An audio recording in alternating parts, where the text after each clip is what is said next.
High, আমার চ্যানেলে সবাইকে ওয়েলকাম। আমি আজকে সাম্বার ডাল বানাবো। তো সাম্বার ডাল বানানোর জন্য আমার কি কি উপকরণ লাগছে আর কি কি পদ্ধতি অবলম্বন করছি সেটাই আমি আজকে সবাইকে দেখাবো। তো আমার কাছে আজকে অড়হর ডাল নেই, তো আমি আজকে মটর ডাল দিয়েই বানাচ্ছি। ডালটা আমি ভালো করে ধুয়ে নিয়েছি, এবার আমি জল দিয়ে এটাকে সিদ্ধ করতে দিয়ে দেবো। আমি এর মধ্যে হাফ টিস্পুন লবণ দিয়ে সিদ্ধতে বসিয়ে দিলাম। 3টে মতন সিটি দিয়ে নেব।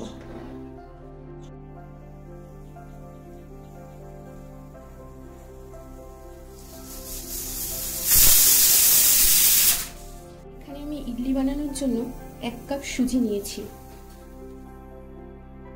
আর সেই সাথে নিয়ে নেব 1 কাপ টক দই।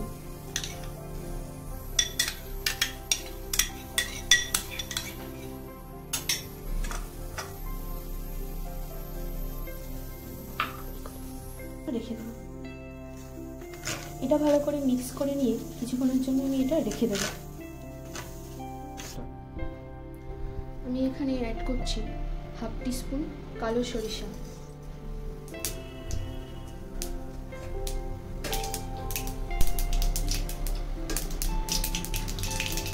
তারপর আমি এখানে কিছুটা পরিমাণ হাফ টিস্পুনেরও কম হিং অ্যাড করেছি।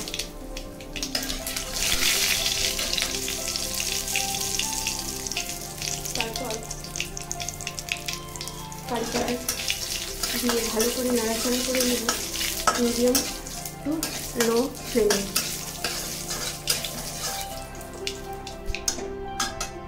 একটু ভাজা হয়ে গেলে তার মধ্যে আমি পেঁয়াজগুলো অ্যাড করে দিচ্ছি। ভালো করে কুচিয়ে রাখা লঙ্কাগুলো আমি দিয়ে দিচ্ছি।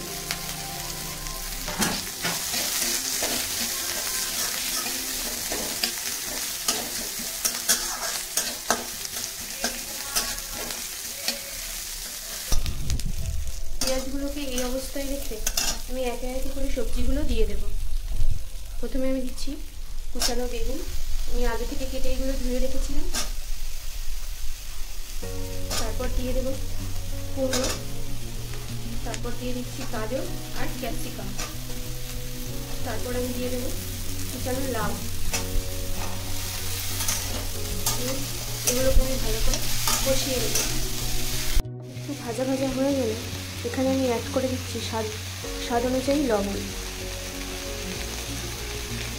আপনারা আপনাদের মতন দিয়ে দেবেন, আর সামান্য একটু হলুদ গুঁড়ো, একটু ভালো কালার আসার জন্য।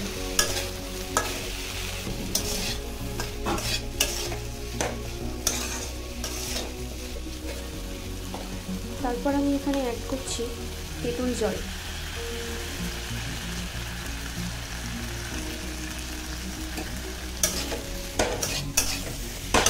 আর কিছুটা সুগার ফ্রি, আপনারা নর্মাল সুগারও দিতে পারেন, তবে আমি সুগার ফ্রিটাই দিলাম। প্রেশার কুকারটা ঠান্ডা করে নেওয়ার পর আমি এটাকে খুলছি, আর এই একটা ডাল ঘুটনি দিয়ে এটাকে আমি ভালো করে ঘেটে নেব।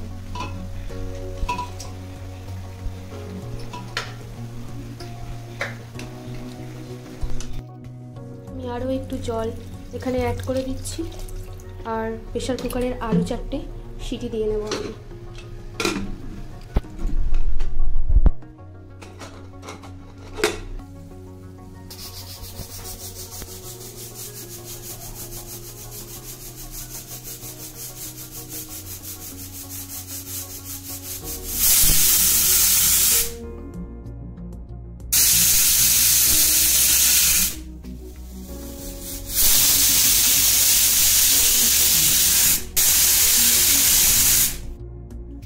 আমি আগে থেকে যে টক দই আর সুজির ব্যাটারটা বানিয়ে রেখেছিলাম তার মধ্যে আমি একটা ইনো অ্যাড করে দিচ্ছি, আর ইনোটা অ্যাড করে দিয়ে কিন্তু ভালো করে এটাকে মিক্স করে নিতে হবে। আমার কাছে যেহেতু ইডলি বানানোর জন্য কোনো সরঞ্জাম নেই, তো বাড়িতে যে বাটিগুলো ছিল সেগুলোকেই আমি ইউজ করছি। আর আগে থেকেই আমি জলটা গরম করে নিয়েছি, ভালো করে একটু অয়েল ব্রাশ করে নিয়েছি। এরপর একে একে করে বাটির মধ্যে আমি অল্প পরিমাণে ব্যাটারগুলো দিয়ে দিচ্ছি, পুরোটা দেব না কারণ এটা ফুলে উঠবে।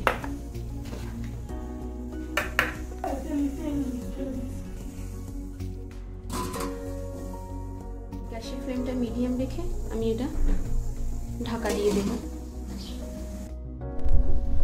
আমার সাম্বার ডালটা তৈরি হয়ে গেছে। এবার আমি দেখে নিচ্ছি ইডলিটা তৈরি হলো কিনা। আমি একটা কাঠির সাহায্যে চেক করে নিচ্ছি। হ্যাঁ, ইডলিটা ভালো মতো তৈরি হয়ে গেছে, কাঠিতে কিছু লেগে নেই। তো আমি গ্যাসের ফ্লেমটা অফ করে দিলাম। আমি এটা ঠান্ডা হতে রেখে দিলাম 10 মিনিটের জন্য। ইডলিগুলো স্টিম করার পর আমি আরও 10 মিনিট রেস্টে রেখেছিলাম যাতে করে এগুলো ঠান্ডা হয়ে যায় আর ভালো মতন ওঠাতে পারি। তো আমি ইডলিগুলো একে একে তুলে নিই। একটা চামচের পেছন দিয়ে ভালো করে এপাশ ওপাশ ঘুরিয়ে গোল করে নিয়ে খুব সহজেই দেখুন উঠে যাচ্ছে আর খুব সুন্দরও হয়েছে।